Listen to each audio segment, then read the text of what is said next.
Olá, pessoal, boa noite, tudo bem?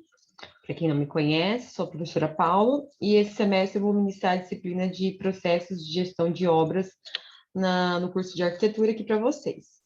Eu sou engenheira civil e eu fui convidada esse semestre para poder passar um pouquinho aí do meu conhecimento a todos vocês. Então, na aula de hoje, eu vou trazer um pouquinho aí do que a gente vai trabalhar durante o semestre, tá? Na aula passada, a gente falou basicamente sobre tudo que vai ser desenvolvido na disciplina, apresentação do plano de ensino, processo avaliativo, tá bem? Só para passar já uma orientação de antemão a todos vocês, as nossas aulas gravadas, elas terão com o intuito de um vídeo de instrução a todos vocês, tá? Porque a gente sabe que no horário presencial a gente tem um período maior de aula, e aí as gravações elas terão uma duração aí de em torno de 15 minutos, tá? Então elas serão um vídeo mais orientativo, né? É um resumo daquilo que eu vou estar desenvolvendo durante as aulas. Mas está disponibilizado a todos vocês o material de apoio, né? Com todo o conteúdo para vocês poderem estar acessando, tirando as dúvidas, tá bem? Bom, começando nossa aula de hoje, de processos de gestão de obra, a nossa aula de hoje a gente vai falar um pouquinho sobre a indústria da construção civil, sobre essas três palavrinhas que são muito importantes no setor da construção, né, que é a questão do planejamento, da programação e do controle, tá? Isso é essencial quando a gente fala de processos de gestão de obra, tá bem? A gente vai falar um pouquinho dessa conceituação do projeto da obra, dos serviços e das etapas construtivas, de forma bem sucinta, e um pouquinho aí sobre os custos que existem no setor da construção, tá bem? Porque quando a gente vai falar do processo de planejamento, de programação e de controle, eu não consigo planejar nada se eu não entender como que é dividida a questão dos custos no setor da construção, beleza? Bom, primeiramente, o que a gente tem que falar em relação ao setor da construção? Ela é uma indústria extrativista, que passa por processos de transformação e também é uma indústria de fabricação. Esse setor, ele tem uma complexidade bastante grande, né? Mas mesmo assim, ele tem se caracterizado por sua atividade bastante artesanal. Se comparado a outros setores, é uma tecnologia ainda atrasada. Em pouquíssimos casos, a gente tem situações que há uma produção em série dos produtos no setor da construção, então são poucas atividades que a gente verifica isso. Muitas atividades são nômades, né? Muitas das vezes agridem o meio ambiente. Então, assim, se comparado aos outros setores, a gente tem um processo ainda um pouco lento, né? Desse crescimento na parte tecnológica no setor da construção. E querendo ou não, existe uma grande rotatividade da questão de mão de obra, que muitas vezes está relacionada à baixa qualificação dos profissionais, à baixa remuneração, e também ao sistema por si só, que muitas vezes é insalubre, né, e acaba ocasionando algumas condições ao trabalhador. Mas o setor da construção civil é um setor de alta demanda, né, de produtos. E também tem e ele apresenta uma relativa imprecisão em relação aos resultados finais. Porque muitas vezes é feito um planejamento e não consegue se atender aquele planejamento conforme as condições que foram previstas, né? Então, o que propicia esses problemas, né? Então, para isso, a gente tem que, inicialmente, antes de começar uma obra, ela tem que ser planejada, né? Então, ela é essencial para qualquer tipo de empreendimento que a gente vai apresentar. A gente necessita desse processo de planejamento. Nesse processo de planejamento, a gente define as dimensões globais do nosso projeto, né? A gente precisa estabelecer vários quesitos. Primeiramente, sistema construtivo, tudo que vai estar envolvido nesse projeto. Tem que se, durante o planejamento, fazer o dimensionamento de todos os insumos que serão utilizados, né? Então, material, mão de obra, equipamentos, ferramentas. Tem que ser feita uma estimativa aí de prazos globais, né, estimados e valor global estimado. Então, durante a fase de planejamento, é muito importante você saber quanto tempo vai demorar a minha obra, né? Qual o valor da minha obra estimado, né? Lembrando que é muito difícil você acertar de forma exata esse valor, mas ele tem que chegar bem próximo para que não haja furo aí, né? Então, é muito importante essa parte de planejamento durante o setor da construção, de qualquer atividade que você venha desenvolver. Depois que você faz todo o processo de planejamento de todas as atividades, você começa a programar elas. Então, você já estabeleceu todos esses quesitos anteriores, a gente parte agora para a parte de programação. O que seria essa parte de programação? Seria basicamente você começar a definir prazos, custos, distribuição de recursos, né? Então, você estimou lá no planejamento um valor de custo total para sua obra, certo? Mas agora você precisa redistribuir esses custos para cada etapa, para cada setor, né? Então, a parte de programação é agora essa parte de organização. Tem que se preparar os contratos, né? Separar por especificações técnicas,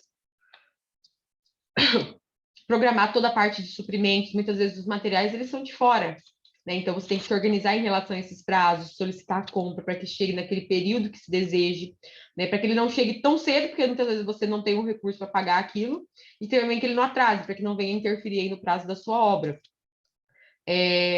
Você começa a definir todo o processo de evolução da sua obra, montagem de planilhas, né? Então, nessas planilhas, você começa a informar, alimentar elas sobre toda essa parte de evolução da obra.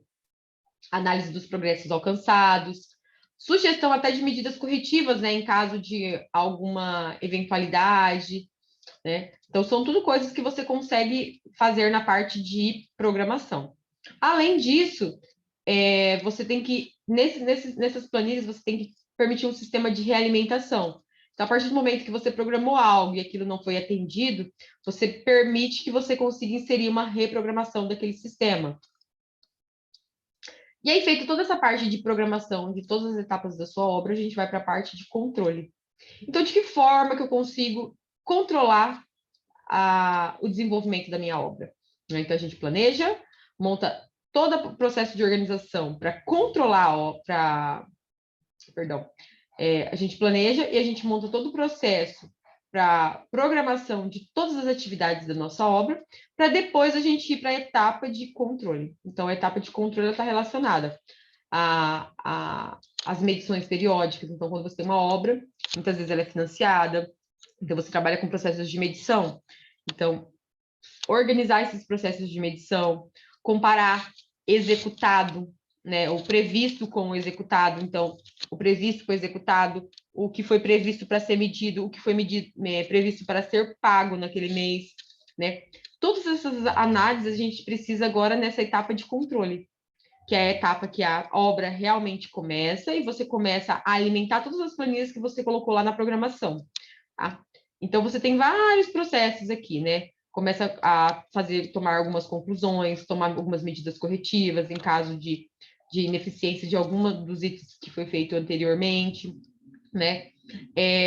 Você começa a verificar se os prazos que você definiu realmente estão batendo com os previstos, se precisa tomar algum tipo de decisão para corrigir esses prazos e esses custos, e a todo momento você ir realimentando seu sistema, para que assim você tenha um processo de controle correto da sua obra, de todas as etapas, de todos os itens que você apresenta. Então, quando eu falo de processo de controle de obra, de programação de obra e de planejamento, a gente não faz isso basicamente para mão de obra.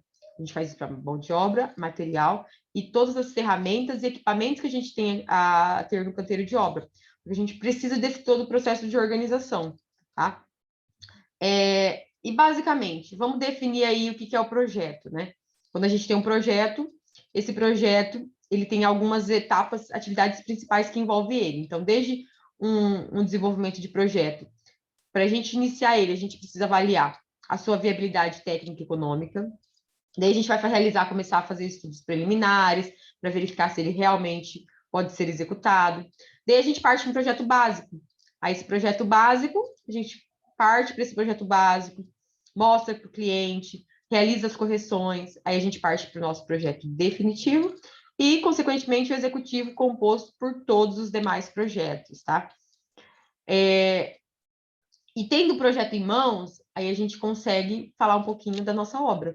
Porque daí, tendo o projeto em mãos, a gente consegue montar toda aquela parte de planejamento, de controle, de programação e controle da obra, tá? Então, eu preciso do projeto para entender as características cruciais nele que venham a interferir nas suas etapas construtivas. Então, toda obra, ela é composta de um processo de execução. Mas esse processo de execução ele não é idêntico em todas as obras. A gente precisa modelar ele conforme a obra. Então, a gente sempre tem que ter o projeto em mãos, o pronto, o executivo final, para que a gente possa definir realmente a necessidade dessa obra, quais são as etapas construtivas que realmente serão necessárias para sua execução, tá? Aqui eu trago para vocês alguns exemplos de etapas construtivas, né? Desenvolvimento de serviços preliminares, locação de obra, enfim. Depois vocês vão dar uma olhadinha aqui, que são várias etapas construtivas que a gente tem numa obra. Toda obra vai ter essas etapas construtivas? Toda obra de uma edificação, possivelmente, vai ter essas etapas. O que vai acontecer é que você pode, muitas vezes, modelar a ordem de execução dessas etapas. Então, por isso que aí você entra na parte de planejamento. Você precisa planejar isso para depois programar todos os itens, mão de obra, material e equipamentos relacionados às características cruciais dessa obra. Beleza? Bom, para a gente finalizar aqui nosso resumo aqui da aula, toda obra, não basta planejar, programar e manter um controle, ter o seu projeto.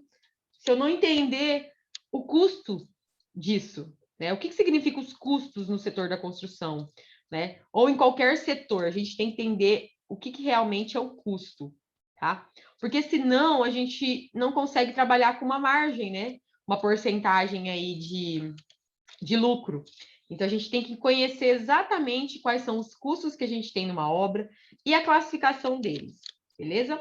Bom, então, quando a gente fala no setor da construção, que custos nós temos? Nós temos que entender uma diferença. O que é custo, o que é preço e o que é valor, tá? Então, custo, na verdade, é a importância financeira daquilo que a gente realmente vai pagar por uma mão de obra, um material, tá? Por exemplo, se você comprou material, mão de obra para fabricar um par de calçados, o esforço ou emprego dos recursos financeiros para produzir aquilo é o custo, tá? Então, eu vou executar um piso. E para executar um piso, o que eu preciso? Eu preciso de uma mão de obra e eu preciso do material. Então, essa mão de obra, esse material, ele tem um custo, tá? Então, isso é o meu custo, tá bom? Já o preço é uma importância financeira, outro tipo de esforço necessário para se adquirir um determinado produto, chama-se preço. No caso, esse preço e custo, eles são distintos, tá? Normalmente, o preço está acrescido de um lucro, tá? Então, quando você pega o custo e acrescenta o lucro, você tem o preço final daquele produto. Tá? Então, a gente tem que entender o que é cada um desses elementos para simplesmente não passar um custo para o cliente e você simplesmente o cliente vai estar pagando aquele custo, mas você não vai estar tendo lucro. Então, a gente precisa entender essa classificação de forma bem correta, tá? Já o valor, ele também é um pouquinho diferente. Ele não é a mesma coisa que preço, porque o valor de um item, muitas vezes ele pode oscilar, ele pode aumentar ou abaixar, né? Então, tem itens que muitas vezes, né, num determinado período, ele sofre um acréscimo. Exemplo, o cimento, o aço, né? Um dos materiais que mais tiveram aumento no setor da construção do ano passado para cá. Então, ele teve hoje ele está com um valor muito alto. Esse valor, ele não é mais o custo mais o preço. Perdão, o custo mais o lucro, né? Ele já está levando uma influência da lei da oferta e procura. Então, quando o material ele está tendo muita oferta, o seu valor cai. Ou seja, a margem de lucro acaba sendo menor. Quando existe uma falta desse produto no mercado, o valor dele aumenta. Ou seja, a margem de lucro acaba crescendo um pouquinho mais. Então, existe essa diferença também, tá? De custo, preço, lucro e valores, beleza? Para a gente finalizar, o que tem que ficar claro para vocês? Toda vez que montar um orçamento, isso não estou me referindo voltando para a engenharia, porque eu sou engenheira não, tá, pessoal? Mas eu estou me referindo para qualquer área, porque vocês aí, futuros arquitetos e urbanistas, tudo tem custo hoje. Então, vocês têm que saber diferenciar quem são esses custos. Então, nós temos os custos diretos e os custos indiretos, tá? O custo direto, eu sempre costumo dizer que é o tipo de custo que existe a possibilidade de geração de lucro, tá? Então, o que é o tipo de elemento que pode me gerar lucro numa obra, né? Os materiais de consumo, tijolo, cimento, mão de obra, pedreiro, servente, armador, carpinteiro, eles são a mão de obra juntamente com os materiais que eles vão me gerar um lucro, porque eu contrato eles e eles têm um custo, mas eu vou repassar para o meu cliente um outro valor, eu vou acrescentar um lucro em cima disso, tá? Então, os custos indiretos, eles têm essa diferença, eles são um tipo de custo que a gente consegue acrescentar um lucro, tá? E aí eles acabam tendo um preço final. Já os custos indiretos, eles já são um tipo de custo que ele é fixo. Ele não gera lucro na obra, tá? Mas para uma obra ele precisa existir. Eles são exatamente os elementos que não geram lucro, mas eles são necessários de forma bastante importante numa obra. Por exemplo, o arquiteto numa obra, principalmente quando ele está executando uma obra, ou um engenheiro civil, ele é normalmente o gestor da obra. Ele não gera lucro, mas a obra precisa dele para poder promover esse processo de gerência. Quem gera lucro é a mão de obra braçal, que está lá colocando a mão na massa e executando aquele serviço. Se o engenheiro ficar na obra, mas se a mão de obra que está executando o serviço não fizer o necessário, não tem produtividade. Então, alguns elementos se encaixam como custos indiretos numa obra, tá, pessoal? Então, quando você vai fazer um planejamento, uma programação, um controle, você precisa estar a par de todas as etapas da sua obra, né, seu projeto completo, para poder depois definir as etapas construtivas. Não adianta nada você conhecer tudo isso, mas se você não souber diferenciar essa parte dos custos, porque senão vocês não vão estar inserindo o lucro necessário nos custos diretos, tá? Que são aqueles que conseguem te gerar um lucro. E aí os custos indiretos acabam ficando muito onerosos e isso acaba prejudicando o orçamento final da obra de vocês. Beleza? Bom, pessoal, esse aqui é um resumão aí do que eu vou trabalhar na aula de hoje, tá? Então, eu peço aí que vocês baixem o material, deem uma lida aí com calma, tá? E convido vocês aí para retornar às aulas presenciais, né? A gente acaba tendo um período maior aí para a gente poder conversar e tirar dúvidas, tá? Então, desde já, agradeço aí a presença de todos, tenham todos uma boa noite e até mais. Até semana que vem.